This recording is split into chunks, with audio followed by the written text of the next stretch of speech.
Egyptian pyramids? No. pyramids 说的是古埃及的那些金字塔。So even pyramids already 有书中的记载。So already depicted, the heart was depicted in Egyptian artwork. So of course, over the centuries, the heart has changed a lot. The size are becoming bigger, and the small ones are big ones, and so forth. The small one they usually call a Celtic harp. They're from Ireland, Ireland 竖琴. So and in this kind, it's the serious kind, the kind of harp you see in a symphony orchestra. 就交响乐队里面的竖琴，法国的乐器。You understand what I'm saying? Yes. Okay. So of course this one has pedals involved. 踏板竖琴 pedal harp. Yes. And it has bigger range, 47 strings. This one a little smaller, you can play something not so serious and just to play around. But if you want to seriously the harp, you can pedal harp. Yes. Especially when you're older now. You're strong enough and tall enough to hold an instrument. Okay, so let's take a look at the instrument itself. The instrument has three important parts. This one here we call a column of the instrument.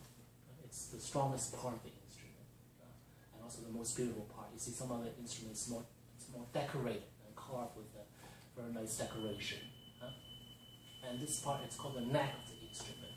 It's also the most beautiful part of the instrument. It has a nice shape to it. And the last part is this part, which is actually the most important part of the instrument. It's called a sounding box.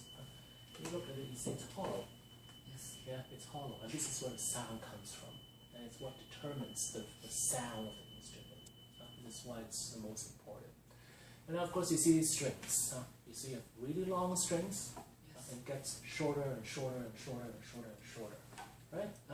The longer they are, the lower they sound. Shorter they are, the higher they sound. Yes. The harp not only is the most beautiful looking instrument, it's a beautiful sounding instrument. Yes.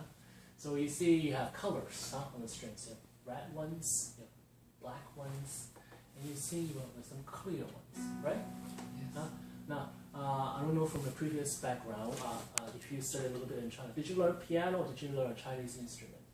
Piano, is that right? Yes. So piano in China, you probably learn the European solfege, do, re, mi, fa, sol, la, si, do, Yes. right? In North America, we don't use this system. We use letters. We use alphabets. We use A, B, C, D, E, F, G. You Yes. probably somewhat heard about it before. Now, from the old way that you learn, this is do, re, mi, fa, sol, la, si, do.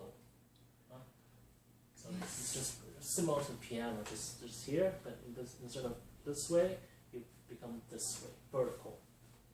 You understand? So if you look at this one, this is a C. In North America, in Canada, and US, we use letters. So we call this a C, D, E, F, G, A, B, C. Yes. Does that make sense? Yes. So if you remember the color ones, it's C and the F. Yes. C and the F. So if you know this is a C, this one must be D, and E, F, G. Yes. G, watch out this one. G goes to A in music. So make sure there's no J, no K. G goes to A, and it goes to B, and it goes back to C. Yes. Do you need Kleenex? Yes. Do you need Kleenex? No. You okay? Now this is an F. Yes. Tell me what this one is, please.